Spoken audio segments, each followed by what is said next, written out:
Auzubillahiminash-shaytanir-rajim. Bismillahir-rahmanir-rahim. Assalamualaikum everyone. My name is Abira Khan. I read in class 8 at Zubair Lalazar Public School Court campus and today I am here to present a presentation on the topic human heart. आज हम जानेंगे human heart का location, structure और उसका function. सबसे पहले हम उसकी लोकेशन के बारे में बात करते हैं। जो हार्ट है वो हमारे पास ग्रीक वर्ड कार्डियम से अराइव हुआ है और ये एक पंपिंग ऑर्गन है। हार्ट का लोकेशन जो है ये हमारी चेस्ट केविटी में ब्रीथ बोन के पीछे और दोनों लंग्स के दरमियान में मौजूद है। हम कहते हैं कि हमारा जो हार्ट है वो लेफ्ट साइड पर मौजूद है। वो हम इस वजह से कहते हैं क्योंकि जो हमारे पास लेफ्ट वेंट्रिकल है उसका ये हमारे पास लार्जेस्ट चैम्बर है और इसका ज्यादातर हिस्सा हमारे पास लेफ्ट साइड पे है, इसलिए हम कहते हैं कि हार्ट हमारे लेफ्ट साइड पर मौजूद है। फिर हम हार्ट के स्ट्रक्चर के बारे में आते हैं। जो हार्ट है इसके इर्द गिर्द एक मेम्ब्रेन मौजूद है जिसको हम पेरिकार्डियल मेम्ब्रेन कहते हैं। ये इसको ओवर एक्सटेंशन से बचाता है, इसको ज़्यादा फैल ना जाए अपने मिकदार से। और इस मेम्ब्रेन और हार्ट के दरमियान में फिर थोड़ा फासला हमारे पास मौजूद है जो एक फ्लूइड से भरा हुआ है जिसको हम पेरिकार्डियल फ्लूइड कहते हैं और वो इस हार्ट को लुब्रिकेट करता है और इसकी जो फंक्शन है उसमें मदद फराहम करता है। फिर हमने जो हार्ट है उसको दो बड़े चैम्बर्स में डिवाइड किया है, एक हमारे पास लेफ्ट साइड है और एक राइट साइड।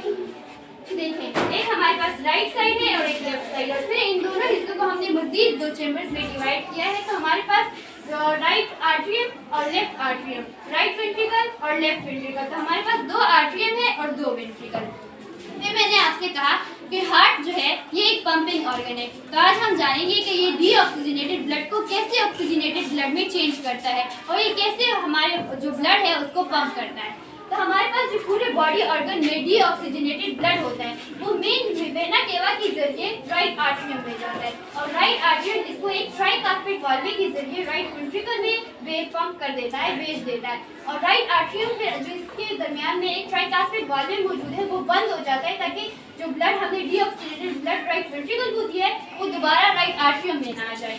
और फिर राइट वेंट्रिकल से पल्मोनरी वाल्व के जरिए लंग्स में डीऑक्सीजनेटेड ब्लड चला जाता है। जब हम सांस लेते हैं तो हम ऑक्सीजन लंग्स हमारा जो ऑक्सीजन होता है वो लंग्स में चला जाता है और लंग्स में फिर ब्लड में शामिल हो जाता है।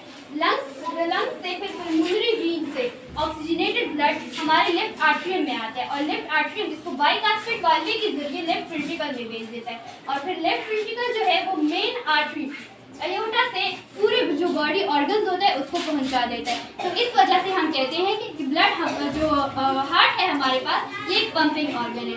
फिर इसके मुख्तलिफ फंक्शंस हमारे पास मौजूद हैं जैसे कि एक न्यूट्रिएंट्स जो है वो हमारे टिश्यूज और ऑर्गन्स को पहुंचाता है, जो हमारी बॉडी में वेस्ट प्रोडक्ट होते हैं उसको रिमूव करता है और जैसे हमारा ब्लड प्रेशर है उसको मेंटेन रखता है। फिर हमारे पास बहुत से कॉमन डिजीजेज हैं जो हार्ट के हैं। सबसे ज़्यादा कॉमन है वो हमारे पास हार्ट अटैक है।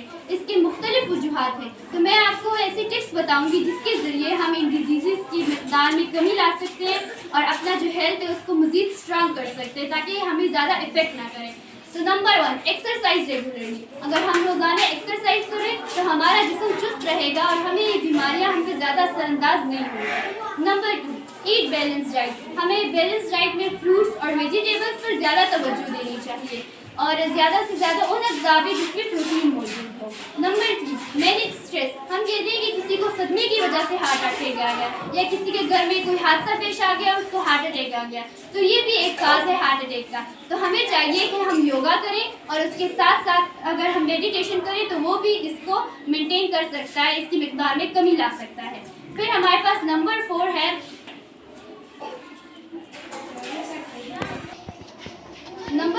हमारे पास स्लीप रेगुलरली। हमें 7 से 8 घंटे रोज़ाना सोना चाहिए क्योंकि इससे हमारा जो ब्रेन है वो भी रिफ्रेश होगा और जब हमारा ब्रेन फ्रेश ना हो तो हमारी पूरी बॉडी को थकावट महसूस होगी, हमें थकन सी महसूस होगी।